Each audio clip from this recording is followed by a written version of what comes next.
जय माता दी दोस्तों, आप सभी को वट सावित्री की हार्दिक शुभकामनाएं।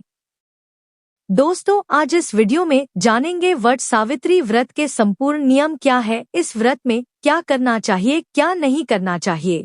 साथ ही आपको बताएंगे कि सुहागिन महिलाओं को वट सावित्री व्रत वाले दिन कौन सी गलतियां भूलकर भी नहीं करनी चाहिए। इसके अलावा कुछ सवालों के जवाब भी दूंगी, जैसे कि व्रत सावित्री व्रत में बाल किस दिन धोना चाहिए, सुहाग की सामग्री किसे दान करें, सास का बायना कैसे निकालें और पीरियड में आपको वट सावित्री का व्रत कैसे रखना है, पूजा कैसे करनी है। इन सभी सवालों के जवाब आपको इस वीडियो में प्राप्त होंगे। लेकिन उससे पहले आपसे निवेदन है कि यदि वीडियो आपको थोड़ा सा भी अच्छा लगे तो कृपया एक बार लाइक अवश्य कर दीजिएगा और व्रत की सफलता और अखंड सौभाग्य की प्राप्ति के लिए कमेंट बॉक्स में अवश्य लिखिएगा जय माता दी या जय मां सावित्री। तो चलिए बात करते हैं वट सावित्री व्रत की। चलिए सबसे पहले बात करते हैं कि वट सावित्री व्रत के जरूरी नियम क्या क्या है। इसके बाद आपके द्वारा पूछे गए सवालों के जवाब दूंगी। तो दोस्तों, वट सावित्री व्रत का पहला नियम यह है कि इस व्रत की शुरुआत आपको एक दिन पहले से ही करनी चाहिए, यानी जिस दिन आपको व्रत रखना है उसके एक दिन पहले से ही आपको सात्विक भोजन खाना चाहिए। खाने में प्याज लहसुन का इस्तेमाल नहीं करना चाहिए। साथ ही पूर्णतः ब्रह्मचर्य का पालन भी करना चाहिए और एक दिन पहले नहाए खाए की विधि करनी चाहिए। आप बाल धोकर शुद्ध हो जाए। अगला नियम है कि जब आप वट सावित्री की पूजा करें तो आप उस समय लाल रंग की साड़ी, लहंगा या सूट पहने या कोई भी शुभ रंग के कपड़े पहनकर और पूरा 16 श्रृंगार करके ही पूजन करें, क्योंकि यह व्रत पति के लिए और अखंड सौभाग्य की प्राप्ति के लिए हर सुहागिन महिला करती है। इसीलिए पूजा के समय आप 16 श्रृंगार जरूर करें। हाथों में मेहंदी और पैरों में महावर जरूर लगाएं और एक बात का ध्यान रखें कि सुहागिन महिलाएं इस दिन भूलकर भी काले, नीले या सफेद रंग का कोई भी वस्त्र ना पहने, ना ही इस रंग की चूड़ी, बिंदी का इस्तेमाल करें। अब अगला नियम यह है कि व्रती महिला को व्रत वाले दिन प्रातःकाल जल्दी उठकर स्नान आदि करके सूर्य भगवान को जल अवश्य चढ़ाना चाहिए। इसके बाद अपनी रोज वाली पूजा अपने पूजा घर में जरूर करें और व्रत का संकल्प लेना ना भूले, क्योंकि व्रत का संकल्प और व्रत का पारण अगर सही तरह से किया जाए तभी आपका व्रत सफल होता है। इसलिए अपने दाहिने हाथ में थोड़ा सा जल, अक्षत और पुष्प लेकर वट सावित्री व्रत का संकल्प जरूर करें। इसके बाद जो जरूरी नियम है वह यह है कि पूजा में आप काले चने को जरूर शामिल करें, क्योंकि काले चने के प्रसाद के बिना वट सावित्री का व्रत अधूरा माना जाता है। आप एक रात पहले ही काले चने को भिगोकर रख दें और पूजा में इस्तेमाल करें। पूजा होने के बाद इस चने का प्रसाद अपने पति को भी जरूर खिलाएं। अगला नियम यह भी है कि वट सावित्री की पूजा में आप वट वृक्ष को बांस के पंखे से हवा भी जरूर दें और पूजन के बाद इस पंखे से अपने पति को भी हवा जरूर करें। अगला नियम है वट वृक्ष की परिक्रमा करना। आप कच्चा सूत हाथ में लेकर वट वृक्ष में लपेटते हुए परिक्रमा जरूर करें। आप परिक्रमा अपनी सामर्थ्य के अनुसार 5, 7, 9, 11, 21, 51 या 108 बार कर सकती हैं। आपकी जितनी इच्छा हो आप उतनी परिक्रमा करें, लेकिन बरगद के पेड़ की परिक्रमा जरूर करें।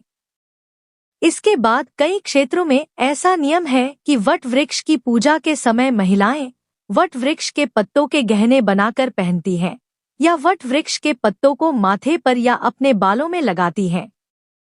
गहनों के रूप में आप चाहे तो पत्ते की माला बनाकर भी पहन सकती हैं या पत्तों का कंगन बनाकर हाथ में पहन सकती हैं। ऐसा करने से माता सावित्री जी का आशीर्वाद मिलता है। इसके अलावा कहीं कहीं पर कच्चे सूत की माला बनाकर भी महिलाएं इस दिन गले में धारण करती हैं। इसमें कच्चे सूत को 12 बार लपेटकर उसे हल्दी में रंग कर 2 माला बनाती हैं। एक माला वट वृक्ष को पहनाती हैं और दूसरी पूजा के बाद स्वयं गले में पहनती हैं। आप यह माला वट वृक्ष से 6 बार बदलकर पहने।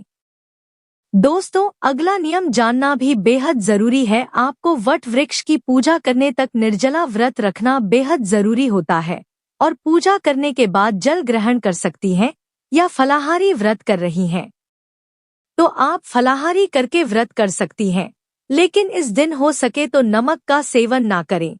आप सिर्फ मीठा भोजन ही ग्रहण करें और फिर अगले दिन सुबह जब आप व्रत खोलें तो ध्यान रखें कि सबसे पहले 11 भीगे हुए चने और एक वट वृक्ष की कोपल को लेकर उसे पानी से निगलने के बाद ही व्रत खोलें।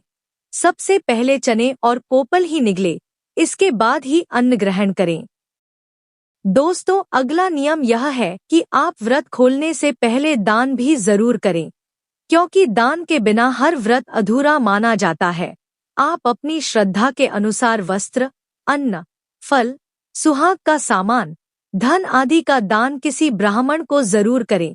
इसके बाद व्रत का पारण करें। चलिए अब आपके सवालों के जवाब देती हूँ। दोस्तों, कुछ महिलाएं जानना चाहती हैं कि उन्हें बाल किस दिन धोना चाहिए। दोस्तों, मैं आपको बताना चाहूंगी कि वट सावित्री का व्रत अमावस्या तिथि को पड़ता है और अमावस्या के दिन बाल धोने से सुहाग की क्षति होती है। इसीलिए सुहागिन महिलाओं को गलती से भी वट सावित्री व्रत वाले दिन अपने बाल नहीं धोने चाहिए। और इस साल वट सावित्री का व्रत सोमवार को पड़ रहा है, तो आप अपने बाल वट सावित्री व्रत के एक दिन पहले यानी कि रविवार को धोएं। आप नहाए खाए की विधि रविवार को ही करें। बस ध्यान रखें कि बाल धोने के बाद आप पूर्णतः ब्रह्मचर्य का पालन करें और साथ ही तामसिक चीजों का सेवन भी ना करें। इसके अलावा सुहागिन महिला यह भी ध्यान रखें कि आप वट सावित्री व्रत वाले दिन अपने बाल ना कटवाएं, थ्रेडिंग ना करवाएं, हाथ पैरों में वैक्स भी ना करवाएं। अधिकांश महिलाएं अच्छे से तैयार होने के लिए इस दिन पार्लर जाती हैं और फिर वहां कटिंग, थ्रेडिंग या वैक्स आदि करवाने लगती हैं, तो आप इस दिन यह गलती ना करें। आप यह सभी काम पहले ही करवा लें। अब अगला सवाल है कि सुहाग की सामग्री किसे दान करें। दोस्तों, वट सावित्री व्रत अपने सुहाग की लंबी उम्र के लिए किया जाता है। ऐसे में हर सुहागिन महिला को वट सावित्री व्रत की पूजा में श्रृंगार का सामान जरूर चढ़ाना चाहिए। आप अपनी श्रद्धा के अनुसार 5, 7, 9, 11 या 16 आइटम चढ़ा सकती हैं और पूजा के बाद आप इस सुहाग के सामान में से कुछ तो प्रसाद स्वरूप स्वयं के लिए रख लें और बाकी सामान आप किसी ब्राह्मणी या आज के दिन बरगद के पेड़ के पास मालिन बैठती हैं तो आप मालिन को भी दान कर सकती हैं। या इसके अलावा कहीं कहीं पर पंखे के ऊपर सारा सुहाग का सामान रखकर मंदिर में पंडित को भी दान करने की परंपरा होती है, तो जैसी आपकी इच्छा हो आप वैसा कर लें। लेकिन आज के दिन श्रृंगार का सामान दान जरूर करें, ऐसा करने से अखंड सौभाग्य की प्राप्ति होती है। अब अगला सवाल है कि वट सावित्री व्रत वाले दिन सास को बायना कैसे निकाले। दोस्तों, वट सावित्री की पूजा के बाद आप सास को बायना जरूर निकाले।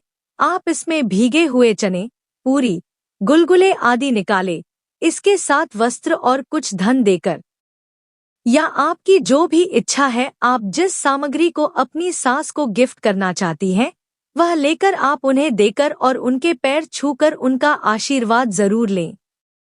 अब अगला सवाल है कि वट सावित्री व्रत में यदि अगर पीरियड आ जाए तो व्रत कैसे करें।